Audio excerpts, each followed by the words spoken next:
Today, we're diving into a topic that almost every high school student in Japan, and really anyone interested in the Japanese language, has wondered about: classical Japanese grammar. Why on earth do we spend so much time learning the rules of a language that nobody speaks anymore? All right, let's just tackle this head on.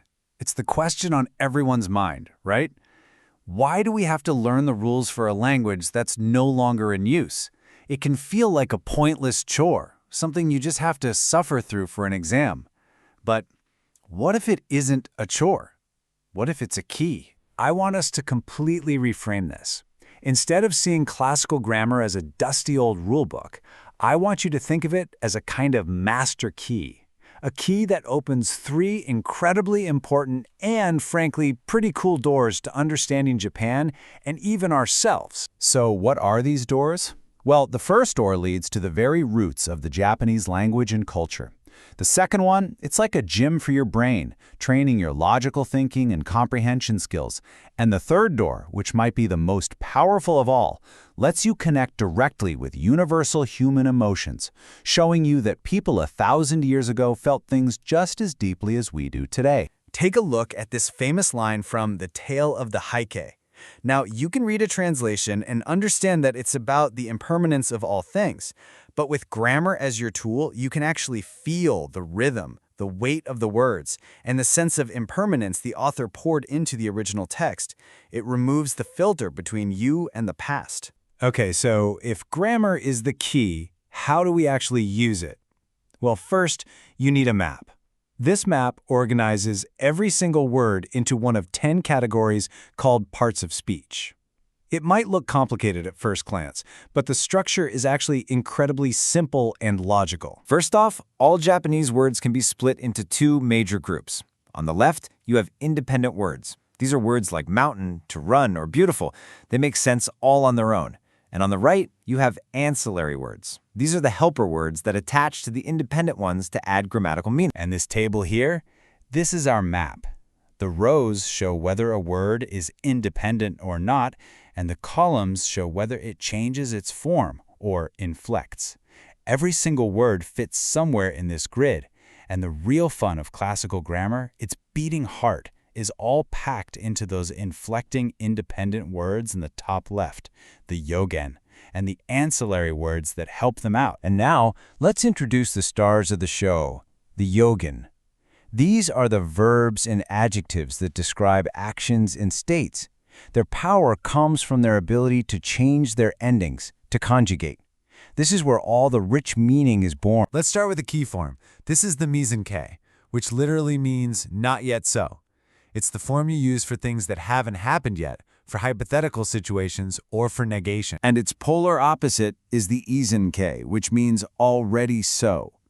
You use this form for things that are already completed or are established facts.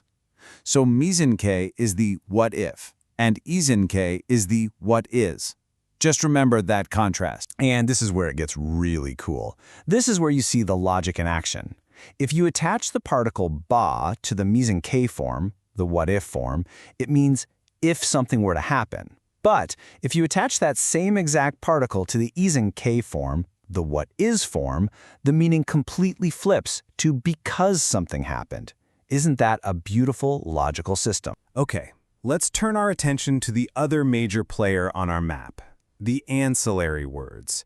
These little guys might seem insignificant, but they are the secret sauce that adds all the nuance, emphasis, and emotion to a sentence. The most famous and, let's be honest, slightly tricky rule here is kakari muzubi. This is a special rule for emphasis or questions where certain particles in the middle of a sentence, like zo, namu, ya, ka, or koso, actually force the verb at the very end of the sentence to change into a specific shape. Let's look at a super simple example. Here's our base sentence. Hana saku. The flower blooms. The verb saku is in its standard terminal form, which ends the sentence. Very simple. But what happens if we drop in the emphasis particle zo? Look at this. That little zo sends a signal all the way to the end of the sentence and forces the verb saku to change into its adnominal form, sakuru. The meaning changes to something like, the flower does bloom, or it is the flower that blooms. One tiny word changes the whole structure of the sentence. It's an amazing system. All right, so we've unfolded our map and we've seen how to use the key with things like conjugation and kakari musumi. So let's bring it all together.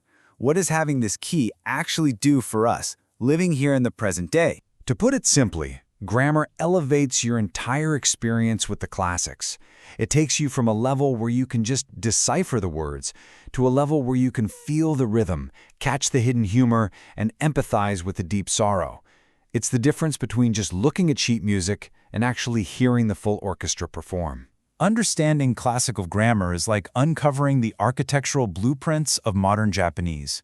You can trace the evolution, why the 9 verb conjugations were streamlined down to 5, how the izen-kei form changed, and why a complex rule like kakari musubi disappeared. This isn't just a history lesson. You're learning the very structure of the language we speak right now. So in the end, learning classical grammar isn't about memorizing rules for a test. It's about being handed a key that opens doors to a deeper understanding of language, of culture, and of the timeless human heart. So, now that you have this key, which door will you open?